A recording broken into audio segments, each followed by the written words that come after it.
First question आज का, विच one of the following is a critic of theory of multiple intelligences.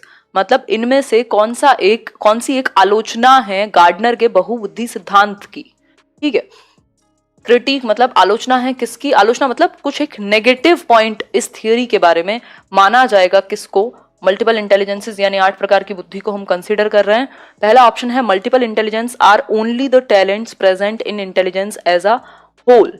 मतलब कि multiple intelligence क्या है, सिर्फ टैलेंट्स हैं लोगों में जो एज अ होल प्रेजेंट होते हैं, उनको इन्होंने अलग अलग बना दिया।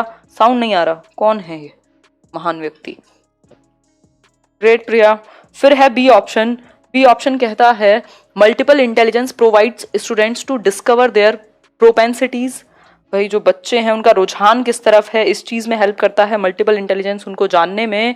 या फिर C option, it over emphasizes practical intelligence. मतलब कि ये क्या करता है, ज्यादा ध्यान देता है किस चीज पर, प्रैक्टिकल इंटेलिजेंस पर, व्यावहारिक बुद्धि पर। अगर मैं कहूं तो बताइए एक बार, आंसर जो होगा इसका वो होगा A option, multiple intelligence are only the talents present in intelligence as a whole. इसको 2-3 ग्राउंड्स पर क्रिटिक किया गया इस थियोरी को। एक तो ये कहा गया कि अगर ये इंटेलिजेंस है तो इनको आईक्यू के थ्रू क्यों नहीं जांचा जाता, और फिर साथ में ये भी कहा गया कि जब आप इनको जांच नहीं सकते, ऐसा भी तो हो सकता है ये टैलेंट्स हों अलग अलग लोगों में 8 प्रकार के। जैसे किसी के कोई सिंगिंग में भी थोड़ा अच्छा हो सकता है, किसी को थोड़ा सा मैथ्स में भी इंटरेस्ट हो सकता है, किसी को थोड़ा सा साइकोलॉजी में भी इंटरेस्ट हो सकता है। मतलब इस तरीके से टैलेंट्स भी तो हो सकते हैं।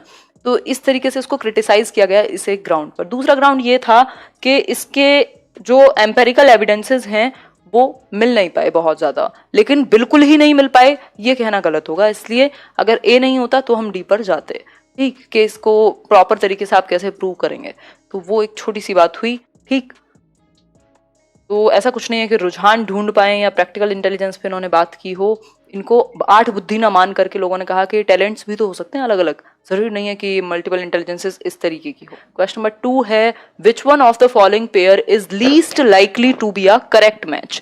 मतलब कि इनमें से जो ये सारे पेयर्स दिए हैं, इनमें से कौन सा एक ऐसा होगा जो सबसे कम सही हो सकता है।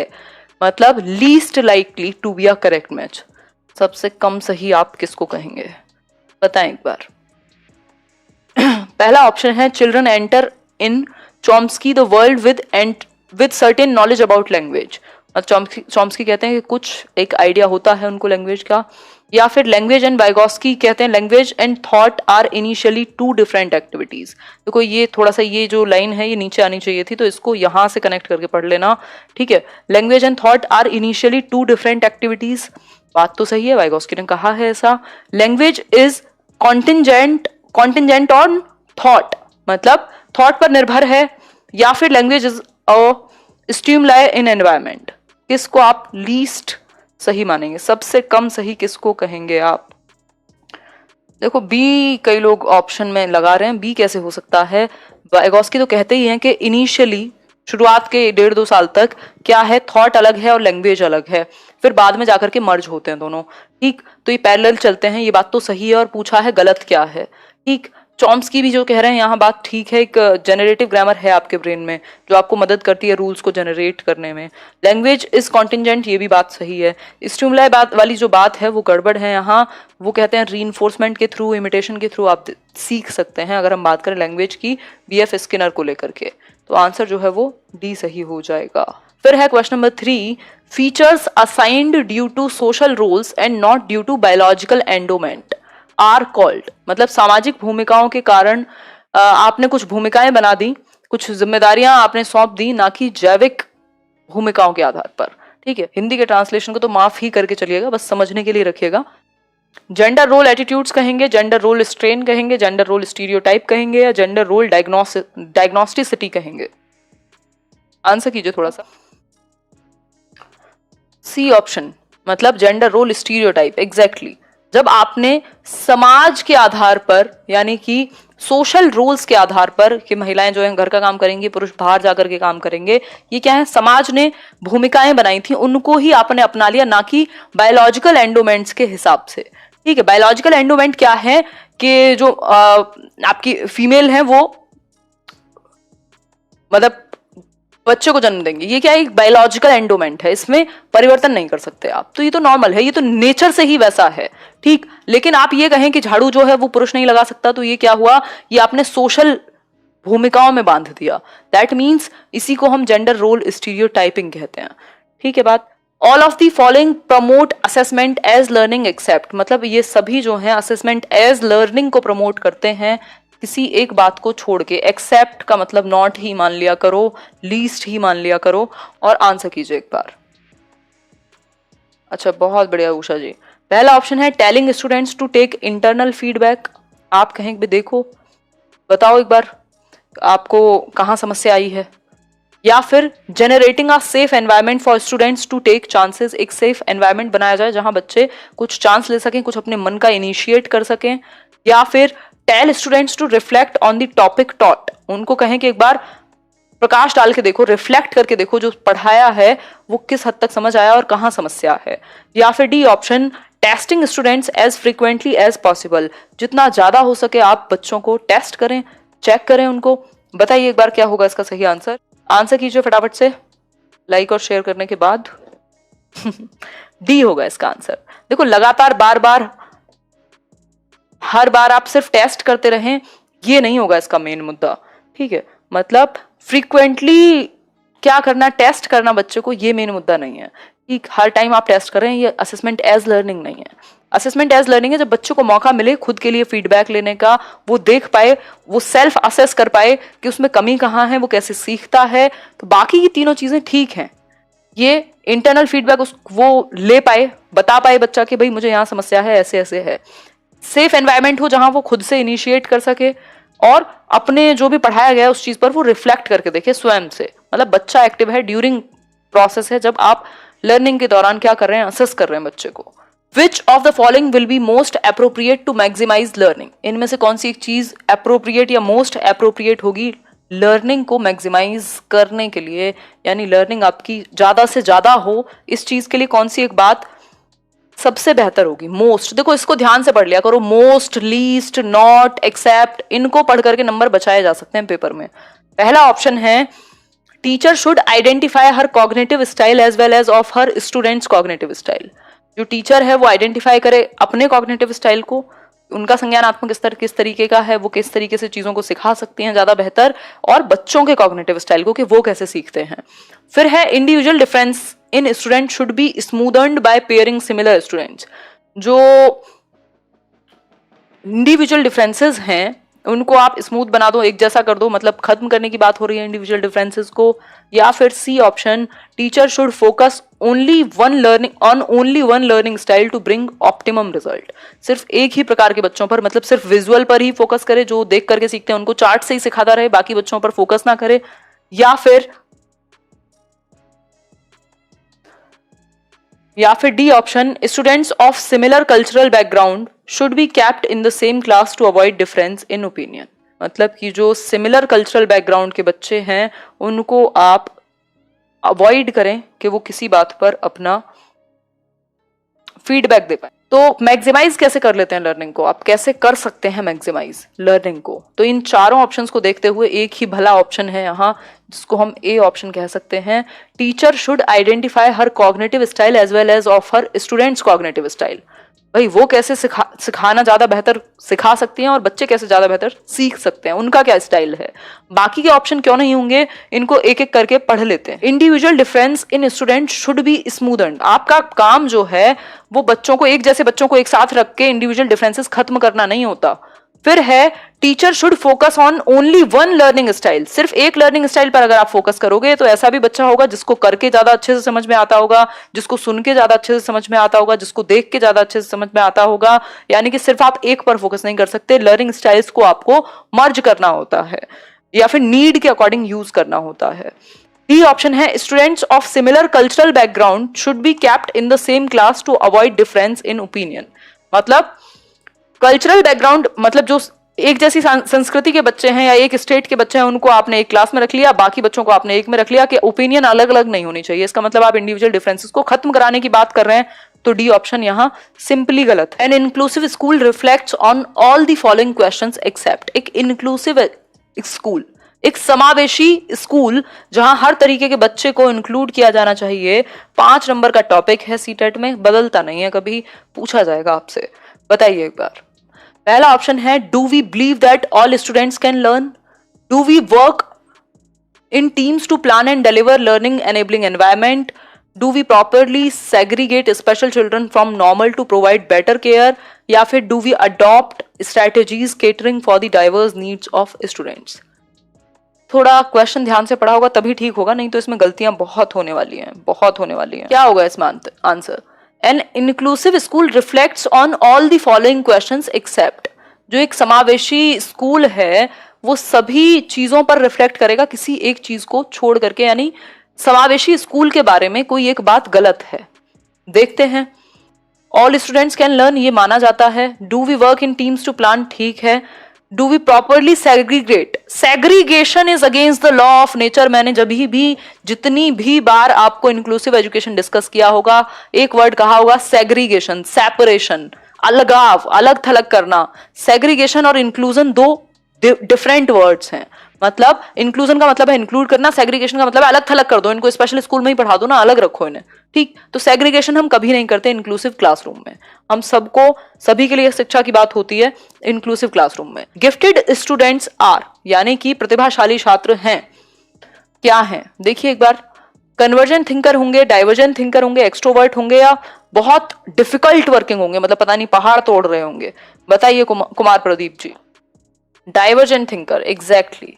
देखो जो गिफ्टेड बच्चा है वो सिर्फ एकेडमिक्स की फॉर्म में ही नहीं होता, हालांकि आईक्यू के टर्म में टर्मन कहते हैं कि भाई 140 प्लस हो, यानी किसी एक क्षेत्र में बहुत ही विशेष हो, ये तो हम उसको उस बेसिस पे गिफ्टेड कह रहे हैं। चाहे वो फिर आपका, मतलब जो गिफ्टेड है वो क्रिएटिव होगा ऐसा कहा जाता है, वैसे जरूरी नहीं है, बट किसी एक फील्ड में क्या है वो डाइवर्जेंट थिंकर जरूर होगा। उसकी जो सोच है वो सिकुड़ती हुई नहीं होगी, वो दिशाओं में सोच पाएगा, मल्टीपल सॉल्यूशंस सोच पाएगा, क्योंकि उसका जो हायर मतलब मेंटल एबिलिटी है वो अच्छी है। और सारे डाइवर्जेंट थिंकर क्रिएटिव हों ये जरूरी नहीं है। देखो डाइवर्जेंट थिंकिंग कोई भी कर सकता है, या जिनकी मानसिक क्षमता अच्छी है, गिफ्टेड हैं, कर सकते हैं, लेकिन जरूरी नहीं है हमेशा क्रिएटिव भी हो जाएंगे, क्योंकि हमेशा डाइवर्जेंट थिंकिंग क्रिएटिविटी में ही बदल जाए जरूरी नहीं है, लेकिन डाइवर्जेंट थिंकिंग क्रिएटिविटी से जुड़ी हुई है, इतनी बात पक्की है। ठीक है, बात यहां तक की बात क्लियर हो गई होगी। अब बढ़ते हैं हम नेक्स्ट क्वेश्चन पर। यह है आपका, समझ गए होगे आप, क्वेश्चन नंबर 8 है the conclusion children can learn violent behaviour depicted in movies may be derived on the basis of the work done by which of the following psychologist। मतलब अगर मैं बात करूं तो एक कंक्लूजन है, यह निष्कर्ष निकलता है कि बच्चे वायलेंट बिहेवियर यानी आक्रामक व्यवहार को पिक्चर में यानी मूवीज में देख करके, फिल्मों में देख करके सीख सकते हैं। वायलेंट बिहेवियर मूवीज में देख करके बच्चे सीख सकते हैं, आक्रामक व्यवहार, वो जो कबीर सिंह में मारधाड़ दिखाई गई है, हालांकि वो 18 अबव के लिए कर तो देते हैं, बट इंडिया में सब कुछ तो अवेलेबल हो ही जाता है, ठीक। तो उससे बच्चे आक्रामक व्यवहार सीख सकते हैं। ये बात कौन सी एक थियरी कहेगी, या कौन व्यक्ति कहेंगे? एडवर्ड ली थॉर्नडाइक कहेंगे, जेबी वॉटसन कहेंगे, एल्बर्ट बेंड्यूरा कहेंगे, या जीन पियाजे कहेंगे? बताइए एक बार।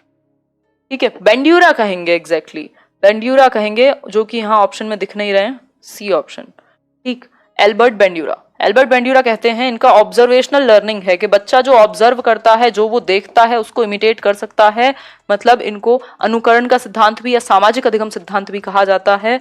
और इन्होंने एक्सपेरिमेंट किया था बोबो डॉल पर। कुछ बच्चों को एक रूम में ऐसी मॉडल को दिखाया गया जिसको पंच करो, जिस एक डॉल को, तो वो खड़ी हो जाती थी वापस से, क्योंकि एक स्प्रिंग जैसा उसमें कुछ था। तो बच्चों ने जब वो देखा तो जिन बच्चों ने वो मारने वाला सीन देखा, वायलेंट बिहेवियर देखा, उन्होंने वही रिपीट किया। जिन्होंने वो जो एक सॉफ्ट और केयरिंग वाला देखा उन्होंने वो किया। मतलब देख करके हम सीखते हैं, इमिटेट करते हैं, हम पर प्रभाव पड़ता है जो हम देखते हैं उसका। ये बात बेंड्यूरा कहेंगे। ये था वो बोबो डॉल एक्सपेरिमेंट। और अगर मैं बात करूं तो वाइकेरियस लर्निंग की भी यही बात करते हैं। वाइकेरियस मतलब इनडायरेक्ट, जो आपके सामने नहीं। मान लीजिए किसी एक और आपके बराबर में बच्चा बैठा था, उसको डांट पड़ गई तो आप अपने आप डर जाते हैं, पूरी क्लास शांत हो जाती है। मतलब आपके साथ नहीं हुआ डायरेक्ट, लेकिन आप पर इनडायरेक्टली प्रभाव पड़ा है, आप प्रत्यक्ष रूप से। वाइकेरियस लर्निंग, उसकी बात भी बेंड्यूरा ही करते हैं। ऑब्जर्वेशनल लर्निंग की बात भी, इमिटेशन की बात भी, है ना, ये सारी बातें बेंड्यूरा ही करते हैं। और 4 स्टेप इन्वॉल्व होते हैं इनकी लर्निंग में, AR, PR, attention, retention, reproduction और रीइंफोर्समेंट। ठीक है बात। तो ये कुछ कुछ चीजें जिनको रिवाइज कर लिया करो, इनकी थियोरी मैंने कराई हुई है, सर्च करके एक बार देख लीजिएगा जो लोग नए जुड़े हैं। देखिए एक बार क्वेश्चन नंबर 9 है, if students repeatedly make errors during a lesson a teacher should. अगर बच्चे जो हैं वो लगातार क्या हैं, गलतियां कर रहे हैं किसी एक काम को, किसी एक लेसन को करते हुए। देखो गलतियों से एक क्वेश्चन आपका जरूर आता है, गलतियों से एक क्वेश्चन जरूर आता है, मतलब एरर्स से एक क्वेश्चन जरूर आता है, और ये आपकी बिल्कुल कॉमन सेंस पर बेस्ड होता है, इसमें आपको कोई थ्योरी पढ़ने की जरूरत नहीं होती। ठीक, तो एरर की अगर हम बात करें, बच्चे गलतियां करते हैं बार बार किसी एक लेसन को करते हुए, किसी एक पार्ट को करते हुए। कोई बात नहीं खुशबू, पहला ऑप्शन है make changes in the instruction, make changes in instruction, task, time table और sitting arrangements, leave the lesson for the time being and come back to it after some time, identify the erring students and talk to principal about them. Erring होता है पापी बच्चे, बच्चे को आप पापी नहीं कहते, दुष्ट नहीं कहते। ठीक, बच्चा भगवान का रूप होता है, और आपकी पेडागोजी में अगर आपको एक नंबर लेना है तो फिर तो और ज्यादा है, वैसे तो रियल में भी होना चाहिए। फिर है make erring students stand outside the classroom. फिर से ये वर्ड जहां दिख जाए ना, पूरे इंग्लिश पेडागोजी हो चाहे सीडीपी हो, दौड़ लगा देना कि ये ऑप्शन नहीं होगा जब तक ऊपर नॉट ना लिखा हो। ठीक है, तो एक बार बताइए, देखो सारा खेल पेडागोजी में लैंग्वेज को समझने का है। अगर लैंग्वेज कब समझ पाओगे, जब ज्यादा प्रैक्टिस की होगी, पहले तो थियरीज अच्छे से समझी होंगी और फिर उससे भी ज्यादा प्रैक्टिस आपने बहुत अच्छे से की हो। नहीं तो क्योंकि ये इंग्लिश नहीं है, हिंदी नहीं है, मैथ्स नहीं है कि डायरेक्ट क्वेश्चन आपके सामने प्रेजेंट हो जाएगा, घुमा करके क्वेश्चन पूछे जाते हैं। अगर आप लैंग्वेज नहीं समझ पाए, आपका एक नंबर गया। अगर मैं बात करूं, एक बच्चा है जो रिपीटेडली एक लेसन को करते हुए गलतियां करता है, इसका मतलब है कि आपको अपनी इंस्ट्रक्शन में यानी अपने मेथड में थोड़ा बहुत परिवर्तन करने की जरूरत है। जो टास्क आप उसको दे रहे हैं उसको थोड़े नए तरीके से या कुछ और टास्क दे के देख लो, या टाइम टेबल और सिटिंग अरेंजमेंट आगे पीछे कर लो, उस बच्चे को आगे बिठा लो या किसी ऐसी जगह बिठाओ जहां वो कंफर्टेबल हो। टाइम टेबल में थोड़ा बहुत चेंज कर लो, उसको थोड़ा ज्यादा समय दे दो, कई बार फ्लेक्सिबिलिटी ला सकते हो। ठीक है, तो आप खुद में चेंज करने की बात करते हैं, ना कि बच्चे में। ऐसा नहीं होता कि कुछ टाइम के लिए लेसन छोड़ दो और फिर आ जाओ, बाकी के दो तो होंगे ही नहीं। तो ऑप्शंस को हटाना अगर हम सीख जाएंगे तो आसानी हो जाएगी। क्वेश्चन नंबर 10 है, following are some techniques to manage anxiety due to an approaching examination. तो उस एंजाइटी से बचने के लिए या उसको मैनेज करने के लिए क्या चीजें की जा सकती हैं। एक्सेप्ट अब समझ जाओ, एक्सेप्ट लिखा है तो नॉट मान लो, लीस्ट मान लो, और जहां लीस्ट एक्सेप्ट नॉट दिखे, कान खड़े करके एकदम 3 इडियट वाले और ध्यान से आंसर करना है। ठीक है, तो पहला ऑप्शन है familiarizing with the pattern of question paper. आप पैटर्न से परिचित हो, आपको पता ही नहीं है कि 150 नंबर में कैसे क्वेश्चन आता है। आधे लोग वहां इंग्लिश लैंग्वेज 1 या लैंग्वेज 2 में उलझे रहते हैं पेपर में। उसका रीजन क्या है, आपने पहले फैमिलराइज नहीं हुए, आप परिचित नहीं हुए उस पैटर्न से, क्योंकि आप लगे रहे मॉक टेस्ट के चक्कर में, आपने प्रीवियस ईयर को देखा ही नहीं। फिर है, खैर मॉक टेस्ट भी हेल्प करते हैं बट यहां जरूरत नहीं है सीटेट में। मुझे लगता है अगर आपने सारे प्रीवियस ईयर बहुत अच्छे से किए हैं, पहली बात तो आप कर ही नहीं पाएंगे। तो पैटर्न से आप फैमिलराइज करें। Thinking too much about the result, 5-10 ही कर लो, ज्यादा तो नहीं हो सकते। ठीक, ज्यादा सोचना रिजल्ट के बारे में, सपोर्ट सीख करना या एम्फसाइजिंग स्ट्रेंथ्स, मतलब जो सब्जेक्ट आपका बहुत मजबूत है उसको और अच्छे से करना, और वीक वाले को इतना कर लेना कि आपका काम चल जाए। तो ये बात तो सही है, इससे आप अपने एंजाइटी को मैनेज कर सकते हैं। दूसरा, सीकिंग सपोर्ट बुरा नहीं होता कभी भी। किसी से बात करना या कभी सपोर्ट लेना या कहीं प्रॉब्लम है तो उसको डिस्कस करना बुरा नहीं है ना। घर में भी बैठ सकते हो मम्मी पापा के पास भी। फिर thinking too much about the result, ये है बिल्कुल बोन ऑफ कंटेंशन, ये प्रॉब्लमेटिक चीज है कि यदि आप 24 घंटे ये सोचते रहेंगे कि परिणाम क्या होगा, तो फिर आप एक्शन नहीं कर पाएंगे या आप एंजाइटी, डिप्रेशन, परेशानी में आएंगे ही, है ना। तो एग्जाम से पहले, क्योंकि बाकी चीजें करेंगे तो उससे डायरेक्शन सही होगी। ठीक है, तो टू मच नहीं होना चाहिए। थोड़ा बहुत आपके दिमाग में कुछ आ गया तो आप मैनेज कर सकते हैं, बट हर टाइम हद से ज्यादा, है ना, अति का तो सब कुछ बुरा होता है। सिंपल बात।